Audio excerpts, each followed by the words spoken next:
Je m'appelle Onel Mazardule. Je suis un Kuna du Panama. Je vis dans la communauté Ousdub, qui fait partie de la région de Kunayala. Bienvenue à Ali Ready, présenté par la Banque mondiale et le Fonds de partenariat pour le carbone forestier. Onel Mazardule est un chef traditionnel des Kunayala au Panama. C'est aussi un militant qui se bat pour la reconnaissance de sa communauté et de son mode de vie. Il représente les peuples autochtones d'Amérique latine en tant qu'observateur dans les activités de financement du climat et en tant que négociateur dans les négociations sur le climat, en veillant à ce que les peuples autochtones soient indemnisés pour leur rôle dans la protection de la forêt. C'est important car les peuples autochtones ont des liens sociaux et culturels spécifiques avec la terre et la forêt dans laquelle ils vivent depuis des générations. Pour aller plus loin, Mazardule a fait appel à REDD+. Découvrez de quoi il s'agit ici sur Ali Ready.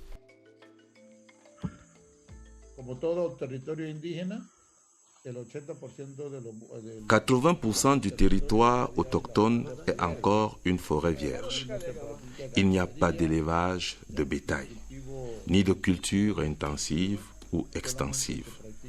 L'agriculture est pratiquée pour la seule consommation, avec des cultures traditionnelles et des produits de base, comme le yucca, l'igname, le maïs, la banane, les fruits comme la mangue, l'ananas.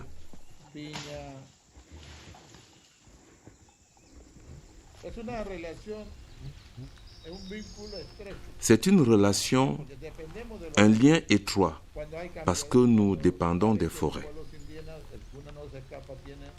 Les Kuna ne peuvent échapper à leur destin. Travailler dans les champs, ils vivent en fonction de la pluie et de la lune. Mais quand il y a plus d'épisodes de sécheresse ou plus d'épisodes de pluie, vous comprenez que tout a changé. Dans le monde entier, la combustion de fossiles carbonés comme le charbon et l'essence ajoute du carbone dans l'air, ce qui entraîne de la chaleur, tellement de chaleur qu'elle modifie les caractéristiques du climat mondial. C'est ce que l'on appelle le changement climatique. La préservation de la forêt permet donc de lutter contre le changement climatique tout en préservant le mode de vie des personnes qui vivent dans la forêt. C'est l'objectif du programme REDD+. Je suis impliqué dans l'équipe chargée du changement climatique et de REDD+, depuis plus de 10 ans. En ce qui me concerne, mon expérience démontre que le mécanisme REDD+ peut aider les peuples autochtones à préserver leurs forêts, tout en tenant compte des revendications des peuples autochtones sur leurs forêts. Le mécanisme REDD+ devrait aider les gouvernements à reconnaître les droits des peuples autochtones sur leurs forêts et leurs territoires. Comme les peuples indigènes vivent dans la forêt depuis des générations et qu'ils ont une connaissance approfondie de la forêt, Mazardule souligne que les communautés forestières doivent faire partie de la solution. J'ai une anecdote. Un jour, un membre du gouvernement du Panama a visité notre territoire. Il a dit à l'un de nos dirigeants, « Vous ne travaillez pas. Regardez votre forêt. Vous avez des ressources à exploiter. Pourquoi ne les faites-vous pas ?»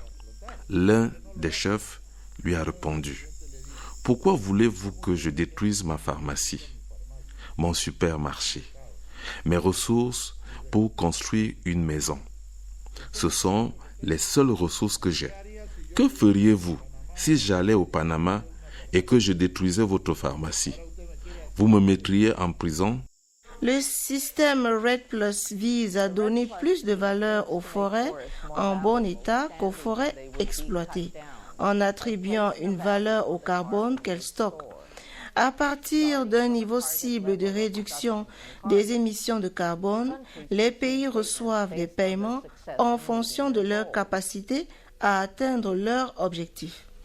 Le programme REDD+ exige la protection des personnes et de la nature, ainsi que le respect des droits et des connaissances traditionnelles des peuples autochtones. Au Belize, Pablo Mis, un leader autochtone maya, représente son peuple dans les négociations de REDD+ avec le gouvernement du Belize et les organisations internationales. It is targeting areas and countries where there is still a large scale or large. Il s'agit de cibler les zones et les pays où il reste encore de grandes étendues de forêt afin de redoubler d'efforts pour maintenir les forêts en bon état. Là où les forêts ont été détruites, il faut redoubler d'efforts pour les restaurer et les régénérer.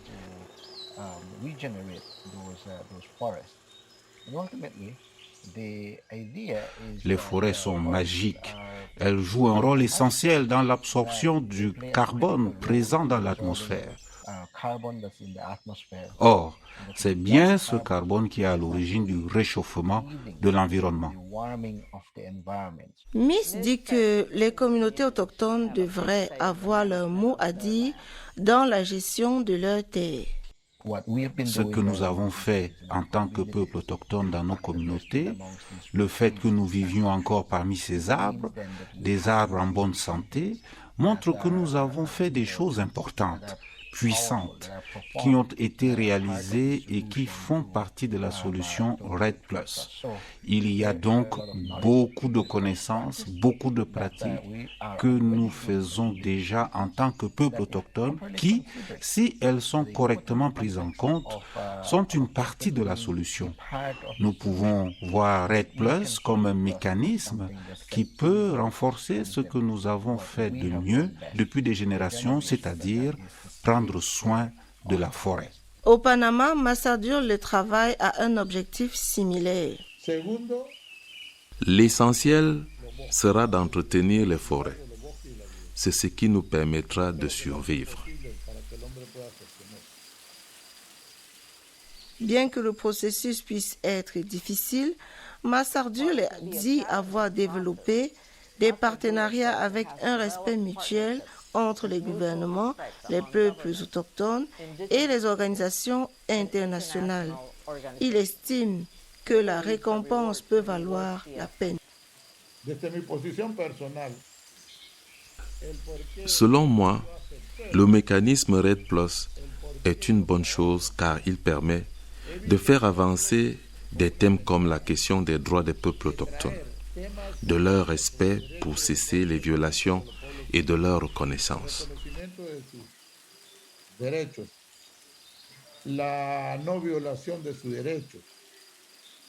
Aller Ready est une production de la Banque mondiale et de Developing Radio Partners.